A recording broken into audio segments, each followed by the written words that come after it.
J'ai proposé un deal avec Dieu. J'ai dit, je fais ça, je prie pour ça, et si ça marche, toi tu prends soin de moi. Ouais, tu prends soin de moi. Beaucoup de personnes ont peur des relations à distance parce que déjà les fondements ne sont pas solides. Certaines tromperies parfois commencent par là. Ah oui, bon, il ne me donne pas ceci, il ne me donne pas cela. Le problème, c'est pas qu'il ne veut pas te donner. Il est incapable pour le moment de te donner ça. Alors, demande-lui des choses en fonction de sa poche, si je peux dire ça simplement comme ça. En fait, on a rien, on est vide en fait. Mais on veut paraître. On veut des choses sans travailler. On veut l'homme idéal alors que nous-mêmes, on est broke. On a rien apporté. On veut, ça va même de pair avec les hommes, hein. On veut la femme idéale alors que nous-mêmes on n'a rien apporté. Et quand je parle de rien apporter, je ne parle pas simplement d'argent. Je ne parle pas du matériel. Mais je parle d'idées par exemple. Hello chers tous, bienvenue dans ce énième numéro de Deep Conversation où j'ai le plaisir de recevoir pour vous un homme au parcours incroyable. Il est écrivain, pas que, il a travaillé aussi dans le domaine de la délégation médicale. Il est très engagé sur les réseaux sociaux où il analyse l'actualité, mais pas que. Il essaie aussi de pointer du doigt certaines réalités africaines, pas que aussi, puisque nous vivons dans un monde qui aujourd'hui se considère comme étant un village planétaire grâce à l'avènement des réseaux sociaux. Il se permet donc, quand il le peut, de pouvoir donner son opinion sur des faits de société. Deep Conversation reçoit pour vous Declan Chilwemba. Bonjour Monsieur Declan. Bonjour Monsieur JM. Voilà, un réel plaisir de le recevoir. Ensemble, nous allons découvrir le parcours de notre invité. Deep Conversation, c'est maintenant. Ça y est, depuis le 14 décembre 2025, le pouvoir caché des relations est disponible sur Amazon et sur d'autres plateformes où vous pouvez l'acheter au prix de 25 € pour ceux qui sont en Europe, en France, aux États-Unis, et au prix de 15 000 francs pour ceux qui sont en Afrique, francophone, anglophone et peu importe.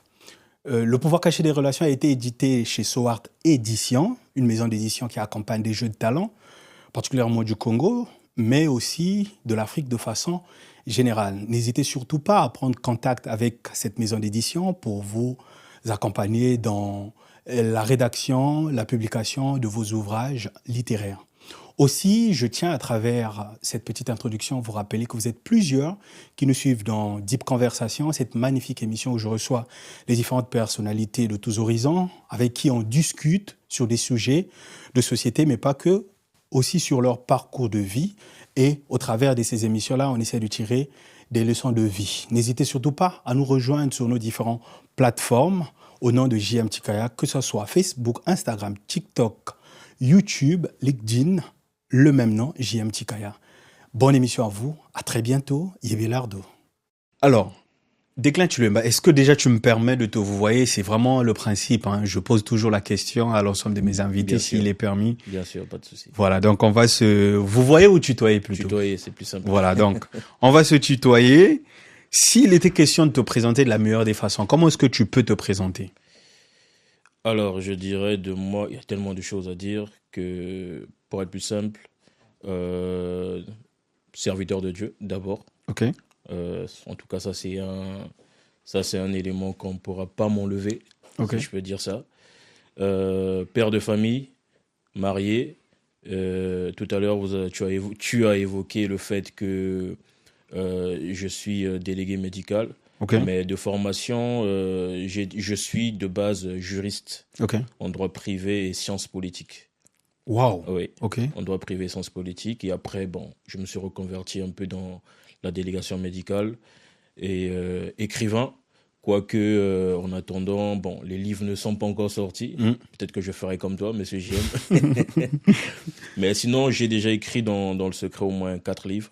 Qui, par la grâce de Dieu, sortiront peut-être en 2026. Voilà, dans ta présentation, tu as voulu vraiment mettre à l'honneur le côté serviteur de Dieu. Moi, j'aimerais savoir à quel moment tu as su que tu étais appelé au ministère? Alors, je l'ai su en 2016. Je l'ai su en 2016. Ça, c'est de façon personnelle d'abord. J'ai eu les sciences en 2016. Et après, avec le temps, j'ai eu la confirmation à travers certains pères, certains frères, certaines sœurs. Et depuis là, bon, je marche cette, dans cette logique de... Tu as dit que tu es marié et c'est vrai, la bague, Ah oui. la bague le prouve. Et ce que je sais de ton parcours, puisque tu m'as permis de le connaître, tu as vécu une relation à distance. Est-ce que je fais fausse route ou c'est la vérité? Exact. Voilà, tu t'es marié, mais tu avais aussi toujours, jusqu'à ce que la vie permette, pour des questions administratives, vous étiez toujours à distance. Qu'est-ce que tu penses déjà des relations à distance? Parce qu'il y a beaucoup qui disent que c'est une perte de temps, d'autres disent que oui, faut y croire. Pour toi, comment est-ce que tu vois les relations à distance? Est-ce que c'est une épreuve? Je sais pas. Alors, épreuve, oui, hein. C'est une épreuve, Ok. mais je dirais que la base, beaucoup de personnes ont peur des relations à distance parce que déjà les fondements ne sont pas solides. Ok. Pourquoi on se dit que la distance va faire en sorte que la personne peut-être dans le dos fasse des choses qu'on ne saura pas, et de deux, on n'a pas espoir même de retrouver cette personne. Et moi, je dirais que oui, la relation à distance, ça existe, parce que je l'ai vécu, comme tu as su le dire. Mais tout part de la motivation, tout part des fondements que vous mettez sur la table, tout part de la motivation de tout un chacun. Est-ce que, au fond de toi, tu as réellement la conviction que c'est la bonne personne? Parce que si tu sais que c'est la bonne personne, tu feras tout pour que ça marche. Tu parles de conviction, tu parles de fondement. Toi, quelles sont les fondations ou les fondements que tu as mis en place et qui a permis à ce que non seulement tu vives une partie de ta fréquentation à distance, mais aussi au moins 2 ans de ta relation étant homme marié à distance? Alors, il faudrait savoir que avant de m'engager d'abord dans le processus de mariage avec mon épouse, certes, on était à distance, mais on a d'abord créé ce lien d'amitié, en fait. Ok. On a d'abord créé ce lien d'amitié, ce qui fait en sorte qu'on a beaucoup communiqué. Donc, notre relation était basée, 1, sur la communication et 2, sur la vérité. Ok. Sur la communication, sur la vérité. Si bien que, à travers la communication, on n'a pas réellement senti cette distance, en fait. Parce que je dis souvent à certaines personnes que tu peux être proche de quelqu'un physiquement, mais vous êtes loin de façon émotionnelle, de façon spirituelle, de façon... si bien que tu peux être très loin géographiquement de quelqu'un, mais tout en étant très proche de la personne à travers la communication. Et nous, c'est sur cette base, en fait, qu'on était parti. La communication, et sachant que, entre parenthèses, je voulais signifier une chose, c'est que déjà, dès le départ, le but n'était pas de se mettre en relation. Ok. J'aimerais vraiment le Avec ton signifier. épouse? Avec mon épouse. Au départ, le but, c'était pas de se mettre en relation. Pour moi, c'est comme je l'ai dit tout à l'heure, c'était une amie. Une amie avec qui on a tissé de très, très bonnes relations. On Et s'est ensuite, pratiquement tout le temps. Et de cette relation amicale est partie une relation sentimentale, tout le processus qui s'est enchaîné, en fait. Okay. Mais la base, c'était la communication. Ok. C'est très important. Donc, toi, tu y crois fermement? J'y crois parce que j'ai vécu. Ok. Toi, tu peux être porteur de ce message. Bien sûr. Ok. Bien sûr. Voilà. Dans ton parcours, on sent un mélange de beaucoup de choses, de compétences. On te retrouve, tu dis, de formation, tu es juriste. On te retrouve à la délégation médicale.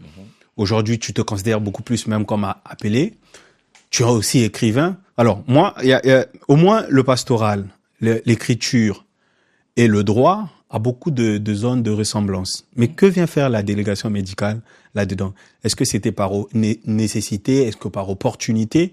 Ou peut-être par conviction, le Seigneur t'a dit, va d'abord là-bas. Potentiellement, il y a des compétences à développer en rapport avec ta mission.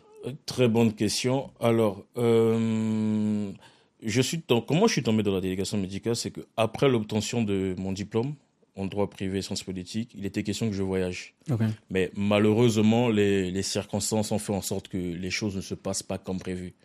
Et du coup, j'ai passé un très bon moment à la maison. Et moi, ça commençait à me lasser, en fait. Je me disais, bon, il fallait bien que je trouve un revenu, je trouve quelque chose une activité en fait. Et là, c'est même un témoignage que je peux dire, c'est que je m'étais entendu avec Dieu. Je lui ai dit que si tu me trouves un travail, non, si je gagne, je prie, parce que à cette période, tellement que je ne faisais rien, je passais mon temps à l'église. Il y avait un programme qu'on appelait Midi en prière. Et j'ai dit au Seigneur, si je prie pour ma famille, je réussis à gagner mes parents à Christ, donc mon père, ma mère, mon frère, mes sœurs, bah, tu t'occupes de moi en fait. Moi, c'était le deal que j'ai fait avec Dieu. Ok, donc tu as proposé un J'ai deal à Dieu. proposé un deal avec Dieu. J'ai dit, je fais ça, je prie pour ça, et si ça marche, toi tu prends soin de moi. Ouais, tu prends soin de moi. Et j'ai prié au moins pendant une année sur ça. Pour le salut des parents. Sur le salut des parents, de mon frère, de mes sœurs. Et je peux vous rassurer que mon père s'est fait baptiser, ma mère s'est fait baptiser, mon frère s'est fait baptiser, mes 2 sœurs se sont fait baptiser, ils ont donné leur vie à Christ. Et quelques temps après, c'est un numéro qui m'appelle, quelqu'un qui m'appelle pour me dire que on a besoin de toi, voilà, pour le travail et autres. Bon, j'arrive. Déjà de base, ce travail de délégation médicale, il faut bien le rappeler, c'est que c'est un travail scientifique. C'est beaucoup plus pour ceux qui ont fait série D, série C et autres. Mais moi, à la base, j'ai une licence en droit. Donc, ça coïncide pas. Mais après entretien avec le monsieur, on était au moins 4 et j'étais le seul retenu. J'étais le seul retenu et il m'a même donné une voiture de fonction et autres. Donc, du coup, c'est là où je suis tombé dedans. Et sur le terrain, j'ai appris, je me suis cultivé, je me suis documenté, vraiment, je me suis lancé dans le métier, j'ai aimé. Alors, merci pour ce beau témoignage, je ne le savais pas. On vient de le découvrir tous avec nos chers internautes et auditeurs, ceux qui nous suivent sur les différentes plateformes de podcast, Apple Podcast, Spotify et bien d'autres plateformes. C'est très intéressant ce que tu dis. Donc, on peut comprendre déjà que tu te retrouves dans la délégation médicale indépendamment de ta volonté parce que tu as proposé un deal et le deal a marché et par la suite, tu as eu le travail. Exactement. Dans ton parcours, tu fais aussi mention du droit à sciences politiques. Est-ce que tu avais des ambitions politiques ou tu as... Toujours. J'ai toujours. Ok. J'ai toujours. Donc, on peut ajouter à l'accord des clans Chiluemba potentiellement une carrière politique en plus celui de serviteur de Dieu. Oui, je pense que les deux ne sont pas incompatibles. Non, je pense pas. Je pense que tu peux servir Dieu et faire de la politique. David était roi. Oui, mais qu'en est-il de ceux qui aujourd'hui, il y a des dogmes, des logiques de pensée qui émergent un peu de partout, qui disent que le chrétien ne peut pas faire la politique. Est-ce que tu penses qu'ils sont dans l'erreur? Bah, je pense que oui. D'ailleurs, sur quoi ils se basent en fait pour dire que le chrétien ne peut pas faire la politique? La même Bible, mais la même Bible qu'ils lisent David était roi, Joseph était roi. Ça, je pense qu'il y a aucun mal à faire de la politique. En fait, c'est parce que je pense que la plupart des personnes qui le disent voient un peu. Semble-t-il que dans la politique, il y a trop de vices, trop de maraboutage, trop de sorcellerie, trop d'acquaintance avec ceux de la franc-maçonnerie. Justement. Donc, c'est parce qu'on a laissé des personnes qui n'ont pas les valeurs de Christ intégrer ce système. Voilà pourquoi tout ceci se passe. Et en gros même, je dirais même que c'est vrai que c'est un système tellement tendu que la plupart des gens, on va pas se mentir, hein, la plupart des personnes qui font de la politique, qui sont chrétiens, la plupart dévient. Mais c'est pas une raison pour dire que le chrétien ne peut pas faire de la politique. Il y a des chrétiens qui, quel que soit le système dans lequel tu le mets, ils gardent leurs valeurs, ils gardent leurs principes, et il faut en sorte que les choses se passent conformément à la parole. Okay. Donc je pense qu'il n'y a aucun mal à faire de la politique. Donc en fait, il y a déjà des modèles, des personnes qui jouent ce rôle modèle dans ta vie, et que potentiellement, tu t'identifies à eux et tu te dis, je peux aller briller dans le milieu de la politique, être une valeur ajoutée, apporter les valeurs de Christ. C'est ça? Je dirais oui, entre parenthèses. Pourquoi? Parce que déjà, bon, si je parle de la politique de mon pays, par exemple, je connais pas vraiment de chrétiens exemplaires, exceller dans la politique et garder les valeurs. Après, je connais pas la vie privée de tout un chacun. Okay. Mais si je peux prendre un exemple, je dirais l'apôtre Yves. Ok. qui, malgré son appel apostolique, brille dans le cadre séculier, en tant que directeur d'entreprise. Et je pense que c'est quelqu'un qui est un exemple pour tout le monde, pour beaucoup en tout cas, qui a gardé ses principes, ses valeurs. Et voilà, je pense que c'est un exemple vivant. Ok. Donc, pour dire que c'est possible. Ok. Merci pour ces précisions. Alors, au-delà de ce parcours, aujourd'hui, tu es extrêmement connu. Hein, j'exagère pas en le disant. Hein. Si, tu exagères. Ah, tu es sûr? Non, tu exagères un peu. Il y a quelque temps, je pense que tu étais parmi les vraiment qui s'affirment être chrétiens et potentiellement qui pratiquent, qui ne dévient pas sur les réseaux. Tu étais parmi les 10 influenceurs chrétiens les plus suivis du milieu francophone, sauf erreur de ma part. Ouais, possible. Donc aujourd'hui, tu es toujours, si on prend le top 20, tu es potentiellement toujours dans ce top 20, qui vivait en plus de ça en Afrique. Ouais. Ok. Donc, très connu sur les réseaux sociaux. C'est quoi pour toi être la vraie définition d'un influenceur chrétien? Je dirais que c'est montrer l'exemple. Ok. Vivre d'abord le message que tu véhicules, en fait. Ok. Après, je sais que c'est pas facile, parce que nous sommes tous... en fait, la vie chrétienne, c'est un processus. Il y a personne qui est parfait, personne n'est irréprochable, entre parenthèses, parce que il se peut que demain tu commettes une erreur, tu ne sais pas. Ah oui, Oui, assurément, je veux commettre. Oui. Donc, non, mais je dis la vérité. Non, mais c'est une évidence. Voilà, on Aussi est longtemps humain. On est humain. Voilà, On est humain, je voilà. dis la vérité. Hein. Je veux commettre des erreurs. On est humain. Mais ne me tuez pas. Donc, le but, c'est vraiment être le message que l'on véhicule. Parce que, une fois, je discutais avec quelqu'un et je lui disais que il y a certaines personnes qui, de leur vie, n'ouvriront jamais la Bible. Ne vont jamais prendre le temps d'ouvrir la Bible ou bien de lire un manuel un manuel spirituel, par exemple, pour les orienter, pour les édifier, autres. Mais certaines personnes liront la Bible à travers notre vie. Okay. C'est-à-dire qu'en te voyant, ils voient ce que tu dégages, comment tu t'exprimes, comment tu marches, quel est l'impact que tu manifestes autour de toi. Et à travers cela, pour lui, en fait, tu es une Bible vivante. Et moi, je pense que c'est la meilleure manière d'évangéliser. C'est la meilleure manière de faire passer un message. C'est bien beau de dire, c'est comme quelqu'un qui dit à une femme, je t'aime. Mais tu le dis avec des mots. Mais quel est l'acte qui suit, en fait, les mots que tu dis, en fait? Si je peux dire, par exemple, dans la Bible, Jésus a dit à Pierre, m'aimes-tu? Mais pourtant, Jésus savait que Pierre l'aimait. Mais il lui a demandé de poser un acte. Paie mes brebis. C'est-à-dire que c'est vrai que tu m'aimes. Mais l'amour que tu prétends manifester à mon égard sera dévoilé ou manifeste à travers l'acte que tu vas poser, en fait. Donc, c'est à travers les actes que l'on... Voilà. Donc, on est censé être les messages avant de porter un message. Oui. Ok. Alors, les réseaux sociaux, il y a beaucoup de réalités qu'on retrouve sur ce terrain-là. Tellement. Tu t'es déjà fait draguer sur les réseaux? Ah, jusqu'à présent. Malgré le fait que tu es marié? Non, le pire même, c'est que depuis que je suis marié, ça s'est empiré. Sérieux? Ah oui. Et comment tu fais pour rassurer et de l'autre côté ta femme, ton épouse, et aussi de te protéger toi-même? Bon, ce qui est vrai, c'est que je sais que toutes les femmes sont jalouses, mais toutes les femmes sont jalouses de...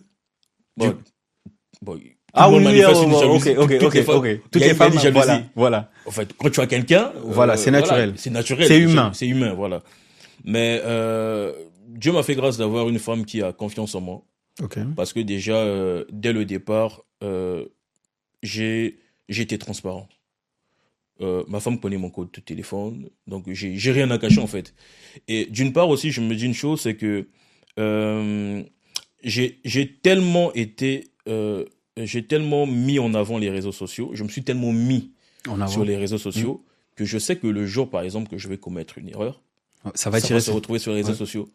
Pas plus tard que la semaine passée, j'ai reçu 2 messages de quelqu'un qui m'ont dit « Declan, le jour que tu vas commettre une gaffe, rassure-toi que tu vas fuir les réseaux sociaux. » Et c'est là où je me suis rendu compte que, mais en fait... C'est une promesse, hein. Ouais, c'est une promesse. C'est-à-dire que le jour que je commets une bêtise, je suis dans la merde, en fait. Encore aujourd'hui, je sais qu'aujourd'hui, on peut faire tout et n'importe quoi. On peut te monter un dossier, un truc.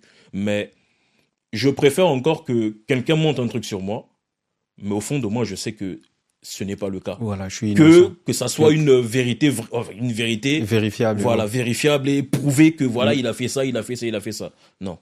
Donc c'est vrai que je me fais draguer, je reçois parfois il y a des moments où je bloque, il y a des moments parfois je balance un verset, parfois je réponds pas. Parfois j'essaye un peu de créer juste une conversation, une amitié, ou quand je regarde un peu large, je me dis t'es une petite sœur, qu'est-ce que tu cherches, machin, voilà, j'essaie un peu de conscientiser, mais après il y a toujours des têtus aussi, hein. Malgré ça. Malgré ça, c'est compliqué. Il y a même il y a de cela 3 mois, qui m'a dit, je te paye un billet d'avion. Waouh. Ouais, je te paye un billet d'avion. Elle était au Sénégal. Tu viens, je te paye un billet d'avion. J'ai jamais répondu à son message. Aller-retour. Aller-retour. Malgré. Loger, machin. Elle sait que tu es marié. Elle sait très bien. Mais déjà que Mais qu'est-ce que les gens suivent? L'onction? Je ne sais pas. La clarté du message, parce que tu es cash, tu es direct. Je ne sais pas. Quand on suit tes vidéos, je sais pas, on va pas dire les belles paroles, mais ça sonne vrai, c'est vrai. Au fait, tu portes ton message. Tu dis des choses, prenez soin de vos femmes, prenez soin de les femmes, ceci. Donc vraiment, tu es dans du cash. Il y a pas à sublimer un message, tu es dans du cash. Et c'est ce côté qu'elles veulent expérimenter en vrai, ou bien, je sais pas, c'est des tentations. Toi, dans ton analyse, est-ce que tu te dis, ça c'est une tentation, mais je sais pas. Est-ce que tu prends le temps de te remettre en question Oui. Tu as bien fait d'évoquer les vidéos. Je pense qu'il y a beaucoup de femmes, en tombant sur mes vidéos, se disent, tiens, c'est peut-être un bon parti. Ok. J'aimerais bien que ce qu'il dit soit vérifiable. Il le fait peut-être avec sa femme, mais je pense que moi aussi, je peux peut-être avoir ma part dans ce qu'il dit, en fait. Mais malheureusement, non. Je peux pas. Tu peux pas, parce que tu es marié, hein? Non, oui, parce que je suis marié, parce que... Non, mais même pas marié, engagé. Voilà. Parce que du moment où tu es engagé avec quelqu'un, même si tu n'as pas encore la bague au doigt... Est-ce que tu as déjà ressenti une forme de pression et tu t'es dit, j'arrête avec les réseaux sociaux, ou bien malgré les attaques... Plusieurs fois. Ah! Oui, plusieurs fois. Ok. Je me rappelle une fois, j'ai fait 2 mois sans publier. J'ai reçu des messages des personnes qui me posaient la question, mais qu'est-ce qui se passe? C'était dû à quoi? Pourquoi tu avais arrêté? Est-ce que... En fait, ça commençait à me fatiguer, en fait. Ouais, ça commençait à me fatiguer et je ne sais pas si certaines personnes le vivent souvent, mais souvent je traverse des périodes où j'ai rien à donner. Ça veut dire que je suis complètement vide. Je ne sais pas quoi faire, je ne sais pas quoi dire, je ne sais plus quoi dire. Et j'ai compris avec le temps que tu auras beau en fait exceller dans quelque chose, et à un moment donné, il va falloir t'arrêter. Tu t'arrêtes, tu te ressources, et puis tu continues la marche. Moi, en fait, c'est ce qui m'est arrivé. Plusieurs fois, je me suis retrouvé dans une situation où, j'en ai eu marre des réseaux sociaux. Pire, à un moment donné même, j'ai même demandé à ma femme de gérer mes réseaux. Parce que je voulais plus... Parfois, je me connectais, mais je publiais pas. Parce que parfois, je répondais à des messages, il fallait répondre à un tel. Mais sinon... À un moment donné, parfois, je me dis, les réseaux sociaux, on met d'abord de côté. Et le pire, c'est si ça coïncide avec une saison difficile que tu es en train de traverser, tu veux juste mettre de côté et puis faire ce que tu as à faire. Waouh. Et est-ce que c'était des périodes... Bon, tu as dit qu'il fallait se ressourcer. C'était des périodes de remise en question, de crise identitaire, ou bien il fallait tout simplement se ressourcer? Je dirais remise en question. Peut-être que tu étais confronté à une certaine réalité par rapport à ce que tu prêchais, ou tu prêches sur les réseaux.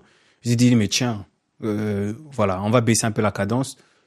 Oui, d'une part, oui. Je me rappelle à une période, je prêchais beaucoup sur le mariage. Ok. Je prêchais des messages sur le mariage. Et moi, la raison que je donnais, je me disais, Paul a prêché sur le mariage, il n'est pas marié. Il n'était pas marié. Donc, Jésus aussi n'était pas marié, donc je peux me permettre. Mais avec du recul, je me suis rendu compte que c'est pas mauvais de le dire. C'est pas mauvais parce que il y a 3 niveaux de révélation. Il y a des révélations il y a 3 niveaux de connaissances. Il y a cette connaissance où tu vas à l'école, tu te documentes et autres, voilà, tu as appris. Il y a il y a la connaissance par expérience. Tu as eu à expérimenter quelque chose, tu partages. Et il y a cette connaissance où, voilà, tu as été illuminé, tu as été révélé, tu partages. Et moi, quand je partageais ces messages sur le mariage, à un moment donné, je me suis dit, bon, je pense que là, je vais un peu trop loin, en fait. Je préfère m'arrêter. Je dose un peu. Je dose un peu, voilà, je dose un peu. Je régularise ma situation, que moi-même je sois marié, et ensuite je reviens sur le message. Et aussi, j'ai eu ce moment de retrait parce que pendant une période, je me posais la question si j'étais réellement appelé.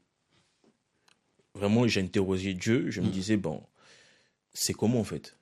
Est-ce que j'ai l'appel ? Est-ce que j'ai pas l'appel ? Est-ce que, bon, c'est juste...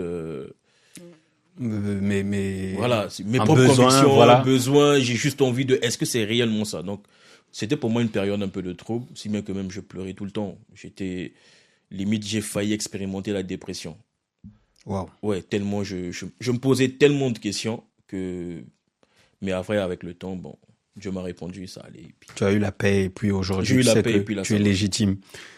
Alors, on va quitter un peu ton parcours personnel, un peu ta vision du monde, tout ce que nous venons de poser comme élément de départ, pour parler d'un sujet qui te tient à cœur. C'est les relations hommes et femmes. Parce que tu en parles beaucoup dans tes vidéos. Au-delà de prêcher Christ, tu es vraiment dans cet éveil de conscience sur les relations hommes et femmes. Déjà aujourd'hui, quand tu regardes les relations hommes et femmes, est-ce que tu es inquiet, confiant ou confiant? Relation amicale ou bien peu importe. En général? De façon générale. Non, c'est pas mauvais. Tu n'es pas inquiet? Ou on tend vers les femmes adoptent une posture très affirmée, on veut ceci, même pour l'argent, je peux être deuxième femme, pour ceci. Non, ça, en fait, ça, c'est les autres. Les gens sont prêts. La réalité, c'est quoi? C'est qu'on tend vers une génération, et c'est vrai, hein, c'est vérifiable. On tend vers une génération qui est prête à mettre de côté des valeurs, des principes pour des intérêts personnels, pour une forme de réalisation éphémère. On accorde plus du crédit sur les biens matériels. Donc c'est un peu, sur ce regard-là, j'aimerais que tu me dises un peu, tu es inquiet pour cette génération ou très inquiet ou confiant? Non, très inquiet. Parce que j'ai l'impression que ça va de mal en pire, en fait. Ok. En fait, c'est une génération qui est prête à tout pour le matériel, prête à s'affirmer alors qu'on n'a rien comme bagage intellectuel, en fait, on n'a rien, on est vide en fait, mais on veut paraître. On veut des choses sans travailler, on veut l'homme idéal alors que nous-mêmes on est broke, on a rien apporté. On veut, ça va même de pair avec les hommes, hein. On veut la femme idéale alors que nous-mêmes on n'a rien apporté. Et quand je parle de rien apporter, je ne parle pas simplement d'argent, je ne parle pas du matériel, mais je parle d'idées par exemple. Qu'est-ce que tu as apporté à un homme? Par exemple, une femme qui s'approche de JM Chikaya. Le seul et l'unique. Voilà. Connaissant un peu les convictions que tu as, les projets que tu as. Mais qu'est-ce qu'elle va t'apporter? En fait, elle doit se remettre en question. Ce monsieur, il va où? Il va dans tel arrêt, il va telle place. Moi, je vais loin. Voilà, tu vas très loin. Il faut beaucoup de volonté. Voilà. Ça veut dire que, est-ce que tu es capable, il faut qu'elle se pose la question, est-ce que je suis capable de porter la charge, de l'aider à porter la charge qui transporte en fait. Ok. Parce que c'est pas simplement. Mais quand tu dis ça, les femmes doivent aider les hommes à porter une charge. Les femmes elles-mêmes, elles n'ont pas une charge que nous les hommes, on est censé peut-être les aider aussi à porter. C'est réciproque. Voilà. C'est vice versa. Oui, c'est vice versa. Ok. C'est vice versa. Tu ne peux pas être avec quelqu'un mais tu l'aides pas en fait. En fait, t'es juste figurant du film. Tu n'as rien à offrir, tu n'as rien à. Mais malheureusement, on est dans une génération où on se dit bon, surtout les dames, hein, je suis belle, j'apporte mon physique. Ça va. Je disais une fois sur mes réseaux que la beauté, on s'en fout en fait. C'est bien, c'est beau, ça attire, tu es content d'avoir une très belle femme, elle brille de mille feux. Mais la suite, c'est quoi? À un moment donné, ça va te lasser. Même celui qui est habitué à manger du poulet tous les jours, quel que soit l'assaisonnement, si tu lui proposes du lundi au lundi, du 1er janvier au 31, je suis sûr que le 30 même, il va te dire, bon, change un peu. C'est juste pour dire que cette génération, en fait, est perdue. Ok. Complètement perdue. On a perdu les valeurs. On a perdu les... Vraiment, on court plus derrière des intérêts personnels, en fait. Sans pourtant se remettre en question et se dire, qu'est-ce que je suis capable d'apporter? Qu'est-ce que je suis capable de faire? Est-ce que cet homme, je suis capable de l'aider à porter la charge? Est-ce que cet homme, je suis capable de l'aider à grandir, à faire ceci, cela? Par exemple, je prends par exemple mon cas. J'écris des livres. Oui. Mais beaucoup ne savent pas que le grand travail est fait par ma femme. Explique-nous. Bon, je sais aussi qu'elle est... voilà. Oui. Bon, mais c'est mieux que tu nous expliques. Alors, déjà, le premier livre que j'ai écrit, qui n'est pas encore sorti, je précise, elle écrit au moins un chapitre dans ce livre. Et quand elle faisait la relecture de ce que j'ai du livre, en fait, elle modifiait des phrases. Elle me disait, non, là, tu aurais dû dire ceci, tu aurais dû dire cela. Et elle prenait des nuits blanches pour travailler sur mon livre. Et cet aspect-là, en fait, je sais que moi, personnellement, je ne pouvais pas le faire, en fait. Il y a des moments donnés, parfois, parce que je me rappelle à une époque, c'est vrai que j'écrivais beaucoup, mais je faisais beaucoup de fautes. Et j'envoyais souvent des textes à ma femme. Ah, regarde un peu, essaie un peu de relire, corrige, ceci, cela. Mais si tu es en face de toi, par exemple, tu marches avec une femme qui, tu sais que tu écris beaucoup, mais tu sais que tu as un défaut que seul quelqu'un de proche qui partage ton intimité est capable de t'aider. Mais tu es avec quelqu'un qui ne faut rien, qui n'est... En fait, à un moment donné, toi-même, ça va t'énerver, en fait. Tu vas te dire, mais au final, tu me sers à quoi? Tu me sers à quoi, en fait? Voilà pourquoi faut épouser la vision. Faut épouser la vision. Faut connecter à la vision. Tu penses que dans une génération, ça suffit vraiment d'épouser la vision? C'est vrai que ça suffit pas, mais ça fait partie des points. Il y a plusieurs paramètres, c'est vrai, mais ça fait partie des points. Après, une fois, je suivais un documentaire sur une chaîne française, non, une chaîne américaine. Et il y a quelqu'un qui disait qu'il y a certains types d'hommes qui n'ont pas besoin de femmes qui les apportent quelque chose. Explique-nous un peu. Le monsieur disait que lui, il a juste besoin d'être à côté d'une belle femme. Il a de l'argent. Ce monsieur avait de l'argent. Il était, je crois, multimillionnaire. Il avait de l'argent. Et lui, il disait dans l'interview que il n'a pas besoin que tu lui apportes ceci, que tu fasses à manger, Non. Il a l'argent, il a des cuisiniers, il a de ceci, cela. Tout ce qu'il a besoin, il est capable de l'acheter. Ok. Toi, ton rôle, c'est juste être à côté de lui faire des enfants.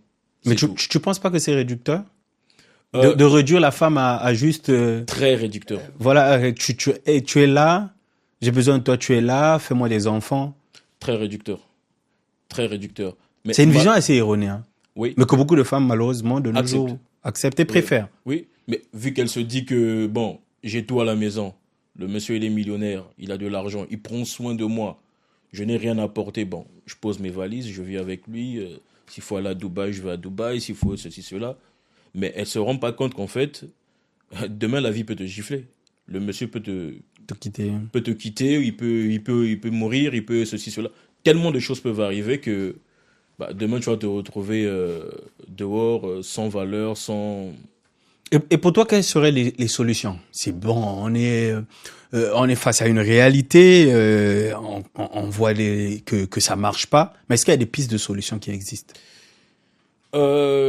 Piste de solution, je dirais d'abord qu'il faut d'abord une prise de conscience personnelle. Ok. Une prise de conscience et aussi, entre parenthèses, la plupart des personnes qui courent derrière les relations sont des personnes souvent qui, ne savent pas qui ils sont.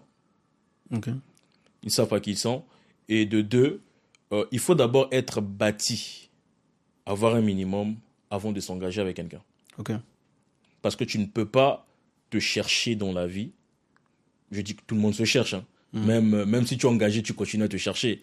Mais quand tu jauges un peu ton niveau, est-ce que tu es sûr que actuellement, dans la saison dans laquelle tu es, c'est le moment pour toi d'être en relation avec quelqu'un. C'est le moment pour En toi de t'engager. couple, en marié ou en relation? Même en couple. Parce que le piège, c'est quoi? C'est qu'on est dans une génération qui ne rêve parfois pas de mariage. Il ou elle s'engage. Ils s'engagent ensemble, ils marchent ensemble. Mais le problème, c'est que le monsieur ou la dame va te poser des exigences parfois que tu n'es pas capable de résoudre. Ok. Tu n'es pas capable de résoudre. Peut-être que dans 2 ans, dans 3 ans, dans 5 ans, tu auras la capacité de le faire. Moi, j'ai un peu du mal avec ça. Okay. Je vais te dire pourquoi. Parce que n'avions-nous pas le droit de rêver parce qu'on n'a pas l'argent? C'est-à-dire que c'est comme si...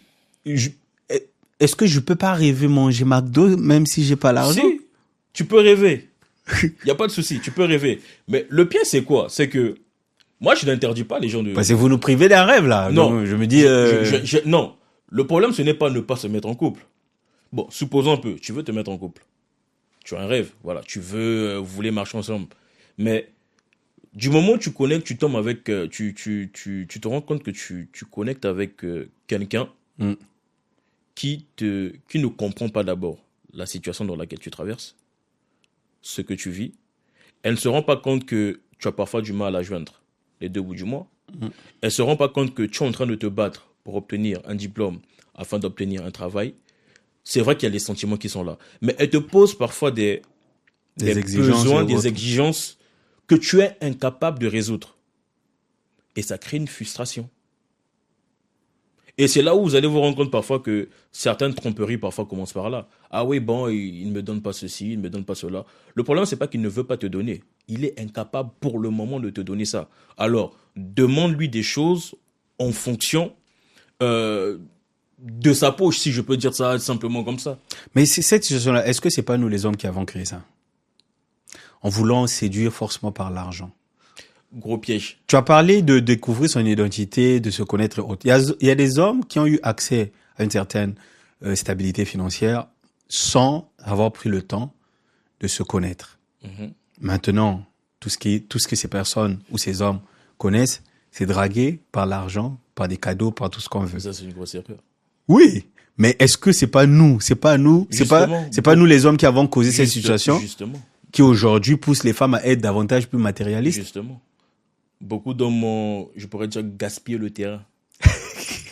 C'est comme par exemple dans le cas de la délégation médicale, quand j'étais au Congo, par exemple, il y a des laboratoires indiens, par exemple, parce que dans la délégation médicale, c'est quoi le but? C'est que tu vas voir un médecin, vous échangez sur le médicament. Tu lui convaincs que ton médicament il est meilleur, voilà. Tu lui donnes les avantages de ton médicament. Et ce qui se passait, c'est qu'il y a des laboratoires indiens qui arrivaient, qui travaillaient, mais quand ils allaient voir des médecins, par exemple, ils leur proposaient de l'argent. Je te fais une enveloppe, tu me prescris un produit, tu me prescris mon produit. Ça fait en sorte que toi, quand tu vas revenir, il va te dire que, toi, tu viens juste te parler, en fait.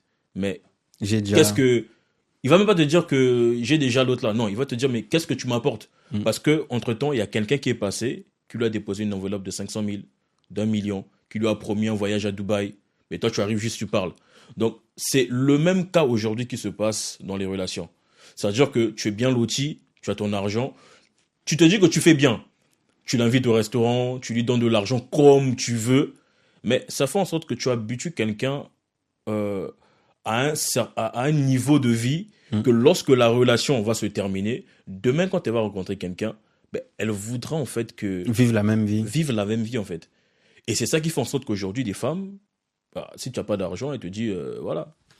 J'aime ce discours-là. Maintenant, quelque part, tu dis encore, quand j'essaie d'écouter, de regarder tes vidéos, tu dis que les femmes ne sont pas matérialistes. C'est nous qui n'avons pas... Ça, c'est un autre point. Ok. Est-ce que tu peux nous faire un peu la nuance? Parce que là, tu dis que nous les avons habitués, mais tu dis un peu plus tard, pas en même temps, hein, tu dis dans certaines de tes publications que peut-être toutes les femmes ne sont pas matérialistes, ou peut-être les femmes ne sont pas matérialistes. Non, toutes les femmes ne sont pas matérialistes. Après, ça dépend. Ok. Ça dépend. Pourquoi je l'ai dit? Parce que... Est-ce que déjà tu réaffirmes que les femmes ne sont pas matérialistes? Non, pas toutes les femmes. Il y a des bonnes femmes qui ne sont pas matérialistes. Okay. Il y a des femmes qui ne sont pas matérialistes, il y a des femmes qui sont désintéressées de l'argent, quoique ils n'aiment pas l'argent, mais c'est juste que s'il y a l'argent, gloire à Dieu, S'il n'y a pas l'argent aussi, gloire à Dieu. Mais pourquoi dire que c'est nous les hommes qui ne sommes pas à leur niveau et qu'elle est manifeste tout Tu simplement vas des te besoins. retrouver, par exemple, monsieur JM, tu vas te retrouver, par exemple, sur les Champs-Élysées. Ok. Tu croises une dame devant le magasin Louis Vuitton. Elle sort de Louis Vuitton avec des sacs. Toi, tu passes, tu es intéressé par la jeune dame. Ok. Tu te mets à la courtiser. Tu l'as plu, elle t'a plu. Au final, voilà, ça passe. Vous vous mettez en relation. Elle est là habituée à aller à Louis Vuitton.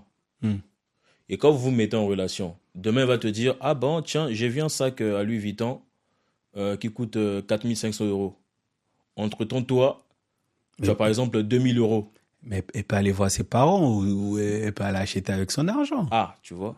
Non, mais c'est la vérité. Est-ce qu'on est marié? Est-ce qu'on est engagé? Ah, Non, tu vois. mais je pose des questions. Non, c'est pas pour dire. Justement, C'est- tu n'es pas engagé. Ok, c'est vrai pas pour dire que je ne peux pas faire. Ok? Mhm. Mais déjà là, il y a un problème de standing, c'est que, ou de castre, si on peut le dire comme ça. Elle est habituée à une certaine style de vie.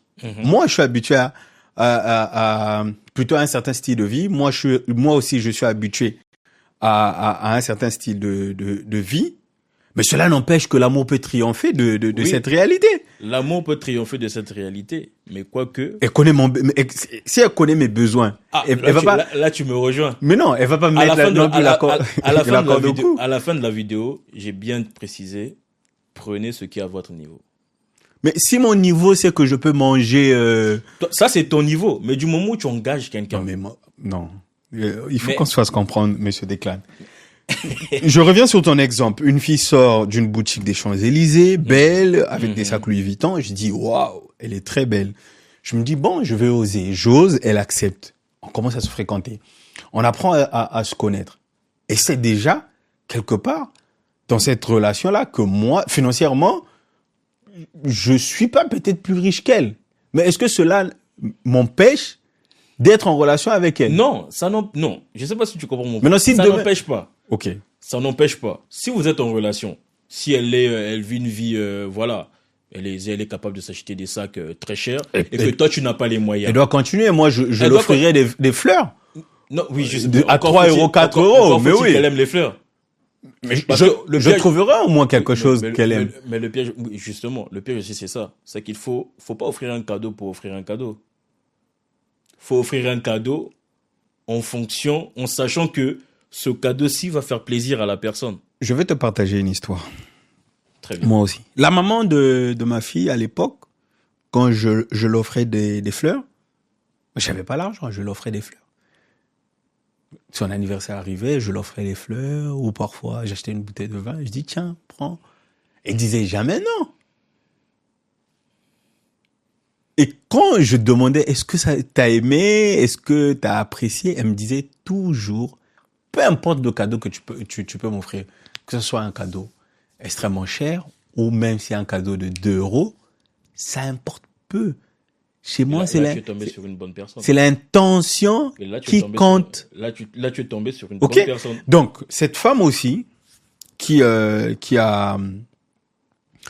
de Louis Vuitton, si elle connaît mon besoin, je pense pas qu'elle va vouloir me dire achète-moi un sac Louis Vuitton 4 000 €. Je sais pas. Oui, peut-être bien. Encore faut-il N'avions-nous pas le droit? Encore faut-il qu'elle t'aime réellement, que ses sentiments soient vraiment sincères. Parce que je pense que si une femme t'aime vraiment, elle va t'accepter tel que tu es. Ok. Tel que tu es, malgré tes conditions. Donc on peut rêver ou pas? Non, on peut rêver. Mais faut pas Faut pas rêver trop grand. non, faut rêver trop grand. Non, moi j'encourage les gens à rêver trop grand. Mais faut pas arriver à un niveau où tu te casses la tête, où tu es capable de t'endetter. On peut rêver, mais si ça devient compliqué, ça on aussi. arrête. Non, si ça devient compliqué, tu arrêtes. Ok. Si cette relation te pousse à t'endetter, à faire des choses où tu sais au fond de toi que tu ne devrais pas le faire, c'est pas la peine. Certains hommes disent que tant que vous n'êtes pas marié, tu n'as pas le droit de prendre soin de la femme. Oui, il n'y a pas d'obligation, ça c'est vrai. Ok. Mais quoique, cela ne t'empêche pas de faire plaisir à la personne. Ok. Donc pour toi, prendre soin d'une femme ne devrait pas être une obligation, mais plutôt comme une dette morale, comme vraiment comme une règle de vie. Oui, c'est pas une prise en charge. Hein. Vous êtes en relation, il n'est pas dit que parce que je suis en relation avec toi, que je dois te prendre totalement en charge. On n'est pas mariés. On n'est pas mariés. J'ai des devoirs envers ma femme, mais à une certaine époque, bah non, on est ensemble, ok. Si Mais à quel moment, est-ce que ça doit être un acte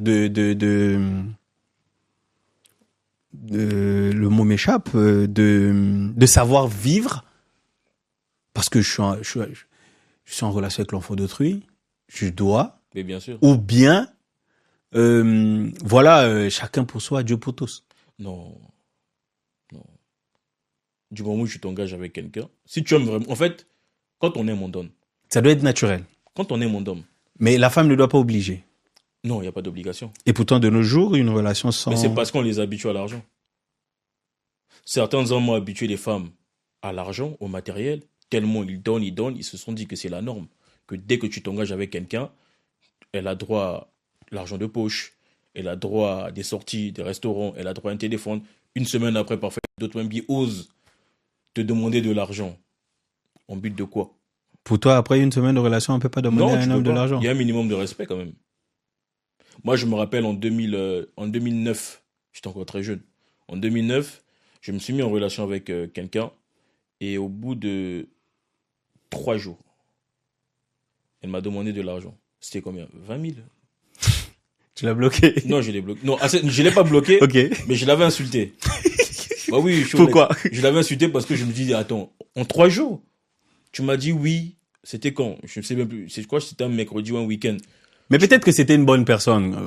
Je sais pas. Oui, moi. mais si je n'étais pas là, tu allais faire comment? Mais comme tu es là. Mais comme je suis là, mais c'est pas une obligation. Un minimum de respect. Un minimum. Il y a certaines femmes qui se sont vues diminuer, qui ont vu le manque de respect être installé, parce que dès le départ, elles ont montré un comportement que l'homme n'a pas apprécié. Tu me demandes là. C'est là où tu verras qu'il y a des hommes, par exemple, quand la fille commence à demander l'argent dès le départ, bah, lui aussi ne se gêne pas. Bah, allons coucher ensemble. Si tu as le culot de me demander de l'argent, ça veut dire que moi aussi, donne-moi le droit de te demander ton corps. Mais malheureusement... Mais très souvent, quand ça arrive comme ça, on dit « Ah, mais t'es trop pressé à peine !» Ah, mais pourtant, elle n'est pas pressée de demander l'argent. Elle n'est pas pressée de demander l'argent. Pourquoi tu me demandes tout l'argent et que pour toi, c'est pas un problème, mais moi, si je te demande le corps parce que j'ai des besoins, parce que l'homme, il est fonctionnel, et tu dis que c'est trop tôt. Pour toi, la preuve de l'amour, c'est que je te donne de l'argent, mais si pour moi, je te dis que la preuve de l'amour, c'est le corps, tu fais comment? On fait comment, en fait? Donna. Ah, dans ce cas, donne-moi, je te donne. Et c'est là où, parfois, le manque de respect s'installe. C'est là où tu verras que, bon, du jour au lendemain, on te met de côté parce que, voilà, trop légère, trop demandeuse, trop facile, trop. Et que l'homme se dit, bon, j'ai trop mangé, je peux aller manger ailleurs. Voilà. Tant que je paye, je mange. C'est compliqué, hein, cette situation. Voilà pourquoi il faut tomber sur les bonnes personnes. Ah ouais. Ça, c'est vrai, il faut tomber sur les bonnes personnes. Et oui, il y a des bonnes personnes dans nos vies et ces personnes-là, il faut en prendre soin, il faut les chérir. Vous savez, grâce à l'accompagnement de l'ANFI, on peut réaliser cette émission, raison pour laquelle je vous invite à télécharger l'application de l'ANFI afin d'envoyer à vos proches de l'argent au pays. C'est très simple et c'est gratuit. Vous n'avez rien à payer, pas d'intérêt, pas rien. Vous êtes exempté de tout ça. Donc vous téléchargez, vous téléchargez l'application, soit sur App Store, soit sur Google Apps. J'ai bien dit, non? Apps, ouais. Ouais. Voilà. Bon, moi j'utilise un iPhone, je suis désolé. Donc, ce qui est sûr, allez sur Internet, tapez l'ANFI, téléchargez l'application, suivez les procédures d'enregistrement, envoyez de l'argent à vos familles. Mais pas que, comme l'a dit Oncle Declan, vous pouvez aussi envoyer, bon là, il a pas dit, mais vous pouvez aussi envoyer de l'argent à cette petite qui vous a dit, je t'aime bien, je t'apprécie, est-ce que tu peux pas m'aider? Moi, je pense que c'est possible de demander de l'argent même si la relation vient à peine de commencer. Pourquoi? Parce que il y a certaines qui cherchent des anges, qui ont un bon fond. Mais bon, elles ont faim. Que faire? Il faut parfois aider. Oui, c'est vrai. Et ça diminue en rien un homme qui aide et qui est patient. Même si je pense que pour toi, c'est trop tôt, mais il faut parfois... Après, ça dépend aussi de la situation. Voilà. Si tu as, par exemple, un cas grave, un besoin urgent, tu vas pas me demander l'argent, par exemple, au bout d'une semaine parce que tu veux aller au restaurant. Ou parce Bon, que c'est trop léger. tes copines ont fait, je sais pas, un truc, tu as besoin de participer, il faut que... Non. Tu as une situation, tu me demandes de l'argent au bout de 2 jours, 3 jours, une semaine. Je vais chercher à savoir le pourquoi. Ah non, c'est pas rapport à ça. Si je vois que la demande, elle est justifiée, c'est vraiment un réel besoin, je me sacrifie, je te donne comme Mais tu alors, veux. toi qui aujourd'hui c'est élevé comme un étendard qui parle surtout pour nous, pour nos intérêts, nous les hommes. Si aujourd'hui tu es en face d'un jeune, est-ce que il y a des conseils que tu peux donner à ce jeune-là, des pièges à éviter en ce qui concerne les relations Ne pas être trop léger. avec les femmes? Ouais. Est-ce que tu peux donner un peu plus de détails?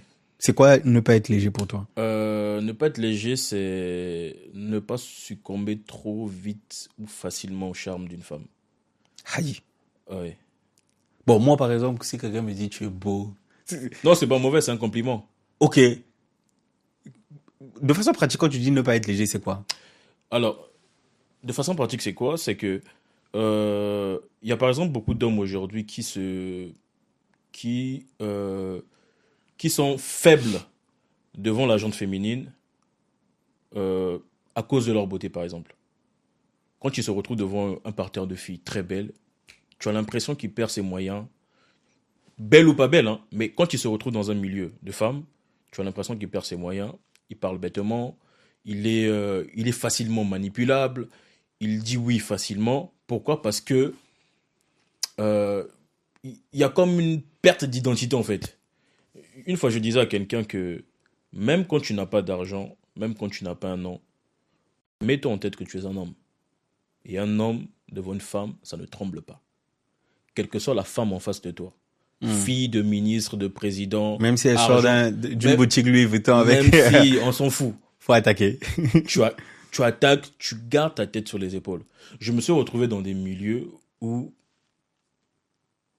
tu avais juste envie de crier, de t'exprimer, tellement que les personnes en face de toi étaient impressionnants.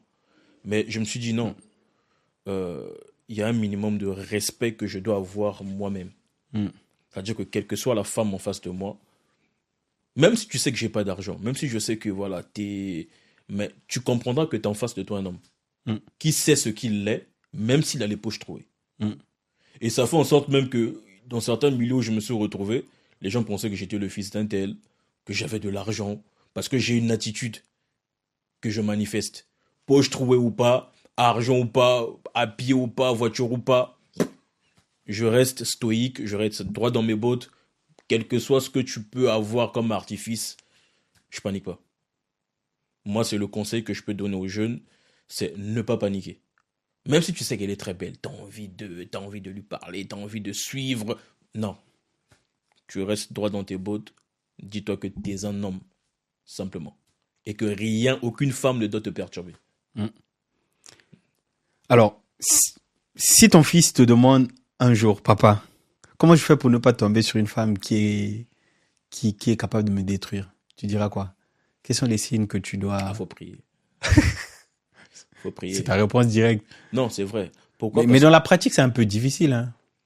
Oui, c'est vrai. Mais avant de me marier, j'ai vécu une expérience. J'ai eu un goumin. Dis-nous un peu. Bon, excusez-moi, hein, quand on commence à me partager les histoires de goût, mais je ris toujours. Bon. La dernière fois, j'avais reçu une invitée aussi qui avait reçu un goût, mais après, elle est partie écrire un livre. Ah ouais. Mais toi, ton goût, explique-nous un peu. Alors, là, je pense pas que ma femme n'était pas au courant de ça. Parce que c'était avant que je rencontre ma femme. Ok. Et, donc, elle n'est pas au courant de l'histoire de ce goût. Non, elle n'était pas au courant. Exclusivité. J'ai vécu ce qu'on appelle la dépression. À cause d'un goût. Oui. Pourquoi? Parce que j'étais tombé sur une sœur très belle. En tout cas, très belle. Et dans ma tête, je me disais, j'ai eu, au fond de moi, je me disais, j'ai eu ma maman blanche, Tounassi. Vraiment, elle était magnifique. Et quand j'essaie de me renseigner, je me rends compte qu'elle est fille d'un pasteur et autres. Je me suis dit, bon, tiens, ok, intéressant. Et je me mets à cheminer avec elle. On a à peine fait seulement 3 mois par là. Et au bout de 2 mois, moi je suis quelqu'un qui observe beaucoup. Je parle très peu, j'écoute plus. Donc j'observais un peu des petites attitudes chaque fois qu'on se voyait et tout. Et je me suis rendu compte qu'il y avait quelque chose qui n'allait pas. Et plus on avançait, plus il y avait des petites cachotteries, des petits trucs. Et je sentais que c'était pas clair. Et du coup, j'ai mis ça en prière. Et quand j'ai mis ça en prière, au bout de quelques temps, le Seigneur me fait comprendre que la fille avec qui tu es, en fait, elle a une double vie. Moi, je me disais, bon, est-ce que c'est vraiment Dieu qui me parle? Est-ce que... Je dis, bon, c'est pas grave. Une fois, je fais un songe. Non, avant ça, d'abord, je lui rencontre, je lui confronte, je lui dis, mais est-ce que tu as des trucs à me dire? Est-ce que... Elle me fait comprendre que non, il n'y a rien, j'ai rien à cacher et tout. Je lui dis, est-ce que tu es clean vraiment là où tu es? Elle me dit, oui, il n'y a pas de souci, pourquoi tu me dis ça? Tu n'as pas confiance en moi et tout, machin. Je dis, non, non, non. Je dis, il n'y a pas de problème, mais c'est juste que je sens qu'il y a un truc qui ne va pas.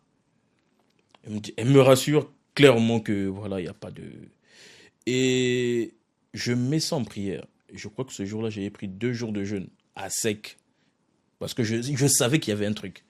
Et à la fin de mon jeûne, je fais un songe où on est en train de marcher avec elle. Et dans le songe, à un moment donné, elle disparaît. Et moi, je continue à avancer. Et à un moment donné, je m'arrête et je me mets à la chercher, en fait. Je me dis, mais Elle est où? elle est où? Et quand je cherche, je regarde à gauche, à droite. Il y avait une maison juste à l'angle.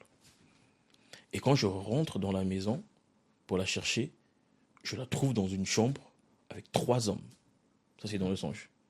Et j'étais irrité dans le songe. Je dis, mais qu'est-ce que tu fais là? Qu'est-ce que tu es en train de faire et autres? Et elle s'est mise à demander des excuses et autres. Et après, je me suis réveillé. J'ai dit, mais ça, c'est quoi ça? Et le matin, vers 9h, mon instinct me dit, achète une carte SIM. J'ai acheté une carte SIM. Et fais-toi passer pour quelqu'un. Donc, seulement comme ça, les idées venaient. J'ai dit, fais-toi passer pour quelqu'un, écrit là et tout. Et j'ai attendu le soir. J'ai hésité vraiment. Et c'était vers 23h par là. J'ai dit, bon, je prends mon téléphone. J'avais un autre téléphone. Je mets la SIM. Je me mets à l'écrire. J'écris bonjour, comment ça va et tout. Et je me rappelle à cette époque, une fois j'étais allé, on avait croisé sa copine. Et sa copine l'avait appelé par un surnom. Et moi, j'avais retenu ce surnom. Et je me posais la question, mais pourquoi t'appelles par ce surnom et tout? Et du coup, je l'ai appelé par ce surnom quand je l'écrivais. Elle ne savait pas que c'était moi. Je l'ai écrit et elle a répondu. Et je lui ai dit, je lui ai dit que j'étais dans une boîte de nuit de la ville et autres. Je lui ai dit, est-ce que tu peux me rejoindre? Elle me dit, c'est qui? Et elle cherche à appeler. Je ne pouvais pas répondre parce qu'elle allait reconnaître ma voix. Du coup, je n'ai pas décroché. J'ai dit, il y a du bruit là où je suis. Et puis, je lui fais un message. Je lui dis, j'ai envie de passer la nuit avec toi. Ça, c'est le message que je lui ai écrit. Et je lui ai dit à la fin, c'est quoi ton prix? Juste comme ça, les idées venaient comme ça. Je dis, bon, je lui ai dit ça. Et elle insistait encore à appeler. Et elle m'a dit, elle a répondu, elle a dit, tu rentres à quelle heure? J'ai dit, rejoins-moi juste à la boîte et tout, voilà, j'assure ton déplacement et autres. Mais après, elle m'a plus répondu. Je me suis dit, bon, ok. Et le dimanche, le lendemain, c'était maintenant dimanche, j'étais allé à l'église et autres, je rentre. Et je vois que, parce que ce téléphone, je l'ai tenu tout le temps, je n'étais pas tout allumé. Et quand j'ai allumé le téléphone, je me suis rendu compte qu'elle avait répondu au message et qu'elle voulait rencontrer, elle voulait me rencontrer, mais pas moi, mais la personne que je me faisais passer. J'ai appelé un ami à moi, je lui ai dit, bon, écoute, je suis dans une situation et je sens que ça va partir en, excusez-moi du mot, ça va partir en couille. Je lui ai dit, bon, appelle la fille là, fais-toi passer pour celui qui l'a appelé hier et dis-lui que tu veux la voir, demande-lui c'est quoi son prix. Il me dit, mais c'est qui la fille et tout? Je l'explique. Je dis, non, c'est quelqu'un que j'ai rencontré, j'ai bien envie de cheminer avec elle. Il me dit, d'accord, ok, il n'y a pas de souci. Donne-moi le numéro. Je lui donne le numéro. Il appelle la fille. 10 minutes après, il m'appelle. Il me dit, mon gars, c'est gâté. J'ai dit, qu'est-ce qui est gâté? J'ai booké le dossier. Elle dit, c'est gâté, elle a accepté. J'ai dit, elle a accepté quoi? J'ai dit, non, on a rendez-vous dans tel hôtel, à telle heure et tout, machin. Je dis, tu es sérieux là? Il me dit, oui, je te mens pas. Je viens de l'appeler, c'est ce qu'elle m'a dit. Et là, j'étais dans tous mes états. Je me suis dit, bon, je fais quoi? Est-ce que c'est toi qui pars ou c'est moi qui pars? J'ai dit, c'est quel hôtel? Non, tel hôtel et tout, machin. J'ai dit, ah, ok. J'ai dit, tu as l'argent pour payer? Il me dit, non. J'ai dit, bon, d'accord. Rappelle-la, tu lui dis que, parce que je crois que je n'ai même pas d'argent aussi sur moi. Je lui ai dit, rappelle-la et tu lui dis que tu changes d'hôtel, tu seras à tel hôtel. Il rappelle la fille, il change le rendez-vous et autres. La fille lui dit, il n'y a pas de problème. Et quand il me dit ça, je me suis dit, bon, d'accord, là, je gère. Bon, là, maintenant, je me posais 2 questions. Je dis, bon, si je vais dans cet hôtel, déjà, sachant qu'on me connaît, on sait que c'est des clans, moins de trucs, parfois, ça peut se retrouver sur les réseaux. Bon, imagine, on me voit rentrer dans une chambre d'hôtel, dans un hôtel, ça sera compliqué pour moi. Mais je me suis dit, bon, je prends le risque. Je prends le risque. Je suis allé à la réception. Et j'avais le numéro, je l'écrivais par message. J'ai dit, bon, je suis déjà à l'hôtel. Là, je paye la chambre, je vais t'envoyer le numéro. De la chambre. De la chambre. Et je paye.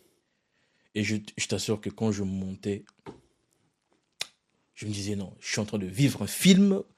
Est-ce que c'est réel ce que je vis ou est-ce que, voilà. J'ai envie d'éclater. Non, mais sérieux.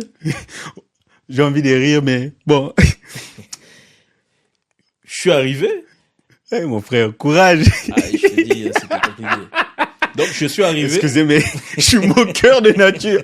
Je suis seulement sérieux quand il y a des émissions. Donc, c'est pas pro, mais je m'excuse. Je suis arrivé, je rentre dans la chambre. J'étais là assis. Ça, c'est un livre, ça. J'étais là, on dirait un idiot. On dirait quelqu'un qui est dépressif, quelqu'un qui a perdu la raison. Donc, je tournais là en rond, je me disais non. Fallait prier en langue. En fait, je me dis, j'avais même pas le courage de prier. En fait, je me disais juste que soit c'est un rêve, soit je ne sais pas. Mais c'était important. Mais Dieu t'avait déjà averti dans le Justement, rêve et autres. Je voulais vraiment avoir les preuves réellement c'est. Et quelques temps après, je crois que 15 minutes après, elle arrive. Je fais un message, je me dis que je suis en bas, je suis arrivé. Et là, le cœur, il commence à battre. Je me dis, non, c'est pas possible. J'ai dit, qu'est-ce que je fais? Bon, je suis rentré dans la douche. J'ai fermé la porte. Je me dis, bon, j'attends qu'elle rentre, comme ça, je sors de la douche. Et quelques temps après, je vois la personne ouvrir. Elle rentre dans la chambre. Quand elle rentre dans la chambre, je sors de la douche, elle me voit. Elle avait envie de disparaître. Et moi, pris de colère, je l'ai rattrapé, j'ai défontré dans la chambre, j'ai bloqué, j'ai dit, mais attends. Qu'est-ce que tu fais ici? Qu'est-ce que tu fais ici? Donc, c'est ça, la vie que tu mènes. Donc, fille de pasteur. Son père est pasteur. Je dis, c'est ça, la vie que tu mènes. Comment toi, une belle fille comme toi, tu peux faire ce genre de choses avec quelqu'un que tu ne connais pas? Peut-être quelqu'un qui va te filer une maladie, tu ne sais pas. Mais tu acceptes des propositions comme ça. Et je lui demande, ça fait combien de temps? Elle n'a pas voulu me répondre, tellement elle avait honte. Du coup, j'étais tellement dans tous mes états, je me suis dit, bon. Et quand je suis sorti de là, j'ai connu ce qu'on appelle la dépression. C'est-à-dire que je n'arrivais pas à dormir. J'avais l'impression que mon âme voulait sortir de moi, tellement j'étais dépassé. Je me suis dit, mais finalement, quoi, toutes les belles filles, qu'on voit, tu as l'impression que c'est des bonnes personnes, c'est l'impression que c'est des personnes de bonne moralité, filles de pasteur. En fait, ce qui m'a plus choqué, c'est ça en fait. Fille d'un pasteur, mais la fille se donne à qui elle veut. Voilà. Et j'étais tellement traumatisé que je me suis dit, bon, là... Et mieux encore, c'est après cela que le Seigneur me dit, tu vois, tes choix ne sont pas crucifiés. Parce que moi, à l'époque, j'aimais tout ce qui brillait. Les filles claires de peau. Si tu n'es pas clair de peau pour moi, je t'approche pas en fait. Et ça ma mère me l'avait dit depuis que j'étais petit, hein, même quand ses amis venaient et autres. Mais pour moi, quand t'es pas clair de peau, déjà t'as même pas la moyenne en fait. Et Dieu m'a dit, crucifie tes choix. Parce que ce que tu décides de choisir là en fait, qui t'a dit que c'est ma volonté? T'as choisi parce que t'étais attiré par la chair, t'étais attiré par la beauté et autres. J'ai fait ok. Et c'est depuis ce jour-là, je me suis dit, bon, les femmes... clair de peau. Clair ou pas clair, je m'en fous. Aujourd'hui, ton épouse n'est pas claire de peau. Ah ouais, mais tout le monde était choqué. Hein. Les gens, même ma mère m'a dit, mais attends, depuis quand? Mon frère m'a dit, depuis... Mon père, même le jour que je l'ai présenté, on était à Pointe-Noire, il m'a dit, mais tu es sûr? Il m'a dit, tu es sûr? J'ai dit, pourquoi tu dis que tu es sûr? Je suis sûr. Ah, mais passez-nous, on sait que toi, c'est clair de peau. Ah, toi, oui, on sait que t'aimes les métissés. Magnifique femme, hein. Mais malheureusement, tu nous as... Bon, je dis pas magnifique femme, moi, genre, j'admire, non, c'est ma sœur. Donc, du coup, c'est un peu cette période que j'ai traversée. Waouh! Ouais. Quel témoignage! En exclusivité. On a eu des blessures. Waouh! Tombé de guerre. Ouais, on connaît le Goumin. Ça inspire toujours, soit un livre. En tout cas, bébé, si tu découvres ça, pardon. Aïe, Seigneur, mais miséricorde. Non, mais moi, mon goût extrême, j'étais jeune, hein. C'est là où j'ai appris le détachement émotionnel avec les femmes. J'étais vraiment jeune. J'aimais cette fille. C'est la première fois après cette relation que j'ai pleuré pour une femme. Ah oui. Ah, frère. Donc c'était vraiment, elle était d'une beauté incroyable. Et moi, j'avais le goût du risque depuis que j'étais jeune. Donc j'étais en 4e, elle était en première. Mais comme j'aimais lire, donc j'étais abonné à des bibliothèques à l'époque à Dolisie, je lisais énormément. Je passais tout mon temps avec les livres. Donc dans le raisonnement, dans la posture, dans la façon de faire, on sentait la maturité. Donc je me suis retrouvé avec cette fille-là. On vivait vraiment une belle relation. Toujours avec une vision. Donc elle était là, elle dit waouh. Et puis une fois elle découvre dans un cahier que je l'ai remis, elle découvre ma carte de bibliothèque. Or que dans la carte de bibliothèque, on avait écrit 4e. On avait écrit mon niveau. Oh. Donc quand on se rencontre, elle me dit, tu es en 4e? Il dit, oui, je suis en 4e. Il dit, oh, mais attends, je sors avec un gars qui est en 4e. J'ai dit, mais attends. Il dit, oui, le problème, il dit, mais tu raisonnes pas comme quelqu'un qui est en 4e. J'ai dit, mais c'est pas mon problème. Moi, l'âge, le niveau, c'est des détails. Mais tu blagues. Je sais pas qu'est-ce qui s'est passé quelque temps plus tard. Le pire, c'est que j'ai appris qu'elle était, au fait, elle sortait en même temps avec moi, elle sortait en même temps avec mon neveu. Oula. Et moi, à l'époque, je disais, bon, je couche pas avec toi maintenant, parce que, en fait, j'avais fait un constat, c'est que toutes les femmes que je kiffais, dont j'étais fou amoureux, je cherchais pas à coucher avec elles tout de suite. Okay. Mais les femmes que je savais, bon, ça, tu grailles et puis tu laisses, je cherchais à coucher tout de suite. Donc, ce qui s'est passé, c'est que, moi, je disais, non, mais je suis pas pressé, je te touche pas. Donc, moi, j'étais là, j'assurais, émotionnellement, les sorties autres, mais le neveu fampounait. Et quand j'apprends ça... Il mangeait ton plat. Voilà, il mangeait mon plat. Et puis, c'est des amis à Dolisie qui commencent à me dire, mais toi, ton neveu frappe ta copine. Ton neveu sort avec ta copine. Je dis, c'est pas vrai. On dormait dans la même chambre avec le neveu. Il dit, c'est pas vrai. Il dit, si. Donc, je commence à mener des enquêtes. Je demande à la gomme, moi, on me dit que tu sors avec moi. Comme je suis direct. Il me dit, tu sors avec mon neveu. Oh non, c'est pas vrai. Je vais voir le neveu. Toi, tu sors avec ma meuf. Oh non, c'est pas vrai. Un soir, je demande à la meuf, et je demande au neveu, je dis, assieds-toi. J'appelle un grand frère, je dis, assieds-toi. Je dis, petit, toi et moi, c'est la famille, on va jamais se séparer. Tu dois me dire la vérité. Est-ce que tu sors avec ma meuf? Donc, le neveu m'avoue, oui, je sors avec ta meuf. Et moi, le soir là, je vais voir la meuf, je dis, bon, moi je te félicite, un choco, de ce qui se passe. Je sors. Et j'arrive à la maison, je dis, frère, la colère, je vais te tuer. Au lieu de chercher à tuer la meuf, je dis, toi, mon neveu, je vais te tuer. Mais on se bagarrait même à minuit. Oula. Je dis, mais comment tu Margot, comment tu m'as fait ça? Alors que tu n'as pas mangé. Voilà, j'ai pris ses affaires, c'était chien et chat. Wow. Les parents se réveillent, mais il dit, qu'est-ce qui se passe? Il dit, non, ça va, il n'y a rien. Mais lui et moi, on savait. Aïe. Il avait graille. Et quand les parents ont appris ça, les tantes et autres, mais on a dit, le jour où on va croiser la meuf, là, on va la taper. Elle savait que... Mais elle savait clairement que c'était mon neveu. Wow. Elle savait. Mais attends, elle venait chez moi, je partais. Elle savait clairement que c'était mon neveu. Non, ça c'est méchant, ça. J'ai pleuré à un niveau, tu peux pas comprendre. J'ai dit, c'est signé avec les femmes, plus jamais. Ah non, frère. Ça, c'est vraiment... J'ai eu des goumins, mais ça, c'était mon pire goumin. Mais à partir de là, tamisé. Le cœur pouvait maintenant supporter tous, j'ai activé le mode stoïque. Frère, tu me fais mal, je dose. Vraiment. Après ça, je pense pas, hein, sauf si l'amour de ma vie me quitte un jour. Oh ouais, il va pas te quitter. L'amour de ma vie ne me quittera jamais. Voilà, Declan. On continue dans cette discussion. Est-ce que... Voilà, ça, je pense que tu as déjà répondu à cette question où tu t'es retrouvé dans une situation de honte. Quelle est la plus grande leçon que tu as tirée d'une relation où tu t'es senti utiliser potentiellement cette relation? Quelle est la leçon que tu as tirée de ça? De ne plus se fier. Ne pas se fier aux apparences et ne pas faire confiance trop tôt. Ok. Faut savoir éprouver les gens. Ok. Je dis toujours que ça soit en amitié, que ça soit en relation et autres, savoir éprouver les gens. Ok. Et une fois, j'ai discuté avec quelqu'un, je disais à la personne que moi, j'aime les gens vrais. Pour moi, être vrai, c'est pas être parfait. C'est-à-dire que si tu es quelqu'un, par exemple, qui est colérique, que je sache que tu es colérique, que je sache que tu es alcoolique, que tu fais ceci, que tu fais cela. Au moins que je ne sois pas surpris de ce que tu fais, en fait. Si bien que faut pas que demain matin, quelqu'un vienne me dire « Ah bah, JM, il fait ceci, il fait cela », je lui dirai certainement « Bon, je sais déjà, en fait. Rien ne me surprend parce que je le sais. » La personne vit avec moi, la personne se confie à moi, la personne, on discute, la personne ne se cache pas, en fait. Moi, c'est ça, en fait.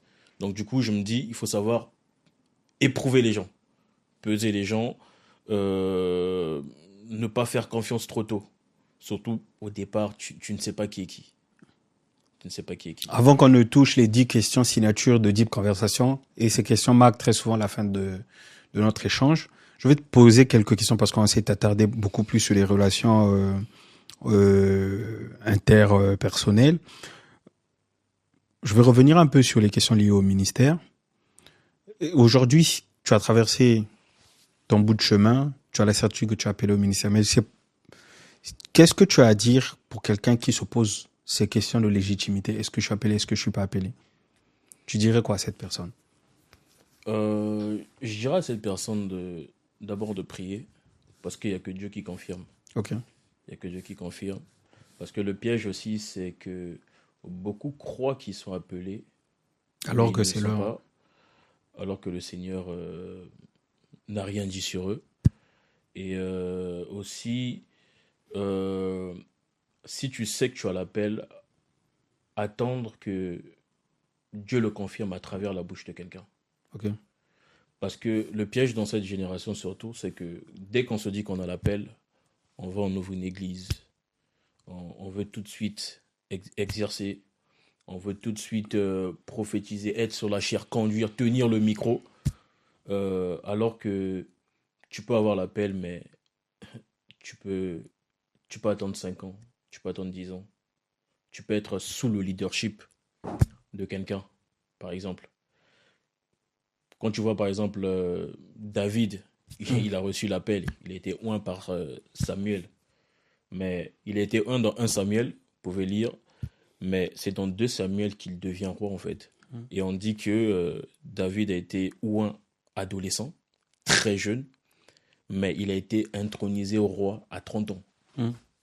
Donc, durant tout ce temps-là, il y a eu une période de préparation. Une période d'apprentissage, une période de maturité qu'il devait avoir. C'est vrai que tu as l'appel, c'est vrai que voilà, Dieu a dit, mais est-ce que Dieu a réellement dit? C'est aussi ça le problème. Est-ce que Dieu a réellement dit? Est-ce qui a confirmé en fait l'appel qui se trouve sur ta vie? Donc je dirais juste aux jeunes de ne pas être pressés, de prier et d'attendre que le ciel valide. Et quelles sont les erreurs à éviter? Toi aujourd'hui, tu n'as pas encore été ordonné. Une reconnaissance, une forme de reconnaissance publique. Bon, c'est un détail, mais je pense que dans le secret, tu as appris énormément de choses puisque tu es suivi, tu es au pied de beaucoup de personnes très qualitatives qui aujourd'hui se sont érigées en modèle dans le domaine du ministère. Est-ce qu'il y a des erreurs que toi, ces mentors, ces pères t'ont dit, attention, fais attention à ça, fais attention à ça, que tu peux aussi communiquer à un jeune qui t'écoute? Ne pas être indépendant. Être indépendant, pardon. Ok. Il faut éviter. Je me rappelle à une période où, en fait, je ne comprenais pas. Je savais que j'avais l'appel et je me mettais à exercer à l'extérieur de mon église locale. Pour moi, je faisais rien de mal. Il y avait un frère, par exemple, qui a une plateforme, il peut t'appeler et te dire « Ah non, bon, viens conduire la prière ou viens exhorter. » Et moi, Tu partais. je partais. Et pour moi, je servais Dieu, en fait. Mais avec le temps, je me suis rendu compte que c'était une erreur que je commettais. Parce que, je suis sur la couverture d'un père, l'apôtre Yves, et il n'était même pas au courant de ce que... Donc, j'avais même pas d'aval, en fait, concernant les temps d'exhortation que je faisais hors de la maison. Ce n'est pas mauvais, mais je pense que quand on est un fils, un véritable fils, on demande au moins l'autorisation ou la permission de son père. Et c'est là où tu verras que beaucoup, quand ils ne procèdent pas par cela, deviennent des rebelles. Ils créent leur église, ils se détachent de leur père, ils disent que parfois on les bloque. C'est ce qui revient parfois dans les églises. Ah non, on combat mon appel. Le problème, ce n'est pas qu'on combat ton appel. Le problème, c'est est-ce que pour toi, c'est le moment de faire ce que tu es en train de faire? Est-ce que c'est le moment de faire ce que tu es en train de faire? Très bonne question. À vous les réponses. Au moins, on a la question. Alors, on va passer aux 10 questions signature de Deep Conversation. Ok. Est-ce que tu es prêt? Oui, prêt. Ok. Qui es-tu vraiment quand personne te regarde, quand tu n'as ni micro, ni réseaux sociaux, ni titre? Qui est Declan? Le mari de sa femme. Aïe. À ce point. C'est tout ce que tu as dit. Vraiment, tu te définis comme le mari de sa femme. Le mari de ma femme. Declan, c'est qui? Declan, c'est celui qui joue aux jeux vidéo à la maison, qui joue avec son enfant, celui qui suit des dessins animés après chaque culte le dimanche. C'est... De préférence, quel dessin animé? Ah, ça dépend. Hein. Là, en ce moment, je suis sur One Punch Man. Voilà. Okay. En ce moment, je suis sur One Punch Man. C'est quelqu'un qui passe son temps parfois sur les réseaux, qui suit des trucs. Non, on avait dit quand on enlève les réseaux. Hein. Ah, là, bon, ok, je recorde. Donc, c'est un peu ça. Voilà, quelqu'un de simple à vivre, c'est ça? Oui, simple à vivre. Ok. Je pense, hein. Ok. Ta femme pourra nous confirmer. Quelle est la blessure qui t'a le plus façonné, qui a plus façonné l'homme d'aujourd'hui? Blessure qui a façonné l'homme d'aujourd'hui. Une expérience personnelle qui t'a vraiment marqué au point où aujourd'hui ça a contribué et ça a contribué à faire de toi l'homme que tu es. Alors, je dirais que c'était la mort de ma grand-mère. Ok. Oui. La mort de ma grand-mère m'a tellement marqué que quand elle est décédée, c'est là où je me suis tourné vraiment vers Dieu. Ok. Oui. Parce que pour moi, c'était quelqu'un qui priait beaucoup. Vraiment, elle priait. Hein. Elle priait. Quoique elle était catholique. J'ai rien contre les catholiques. Mais cette blessure m'a vraiment poussé à donner ma vie à Christ, en fait. Ok. Quel est le mensonge sur les femmes ou sur l'amour que tu as cru pendant des années avant d'avoir le réma? De comprendre, ça c'est une fausseté. Là, j'ai pas compris la Quel question. mensonge sur les femmes ou sur l'amour que tu as cru pendant des années avant d'ouvrir les yeux sur ce mensonge? Quel mensonge? Que les femmes claires sont saintes. Oui, par exemple ça. Par exemple ça. Oui, les femmes claires. Après, vu l'expérience que j'ai eue aussi, ça m'a laissé un goût amer. Femme claire n'est plus ton combat. Femme claire égale problème. Ah oui, n'épousez pas les femmes claires. Femme claire égale problème. Laisse les goûts et les couleurs ne se discutent pas. C'est juste pour blaguer. Oh là là. Voilà. Épouser les femmes claires. Non, faut épouser. Voilà. Faut épouser. As-tu déjà eu l'impression d'être utilisé pour ce que tu as, à savoir ton argent, oui, ton statut, oui, plutôt pour qui tu es? Oui, j'ai été plusieurs fois utilisé. Ok. Par des femmes ou par des hommes? Hommes comme femmes. Est-ce que c'était des expériences désagréables? Très frustrant. Ok. Quand tu réalises que la personne t'approche parce que tu travailles, parce que tu as de l'argent. Bon, j'ai pas l'argent. Bon, Parce que mais tu as moi, un au peu. moins, à l'époque, je te voyais à la fin du culte pour qu'on rentre ensemble en voiture. Mais je t'ai pas utilisé, hein. Ben non. Je pouvais Toi, aussi tu es vrai. marcher. Toi, tu es vrai. Mais je pouvais aussi marcher, hein. Ah oui. Non, mais j'ai été utilisé. C'est regrettable. Oui, très regrettable. Où des personnes t'approchent parce que ils voient que tu côtoies telle personne. Donc ils t'approchent parce que eux aussi veulent avoir accès à telle personne. C'est Qu'est-ce que tu regrettes le plus d'avoir accepté au nom de l'amour? Quels sont les compromis que tu as, potentiellement compromis que tu as réussi à accepter accepter au nom de l'amour? le pardon. Ok. Pour toi, faut pas pardonner.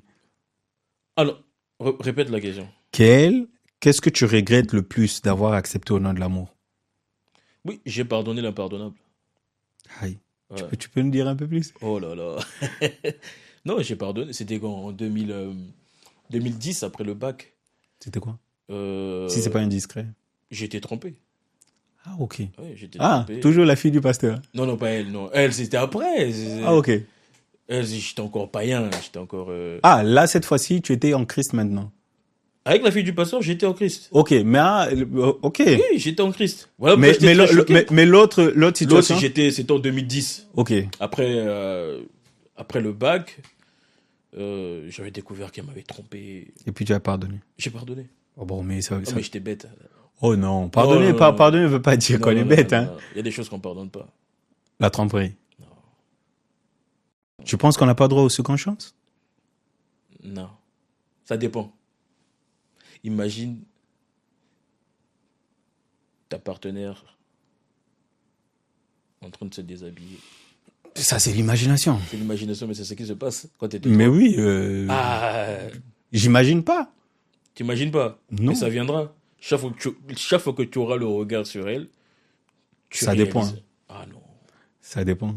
Jésus ne dit-il, Jésus ne dit-il pas, pardonnez 7 fois, 77 fois. Ah, mais c'est pas facile. Pour toi, tu pardonnes pas. Bon, je peux te pardonner. J'ai eu à pardonner. J'ai eu à Ça, pardonner. c'est dans le passé, J'ai mais pardonné. aujourd'hui. Non, aujourd'hui, je peux pardonner, mais on garde nos distances. Je t'aime, mais de loin, en fait. Ok.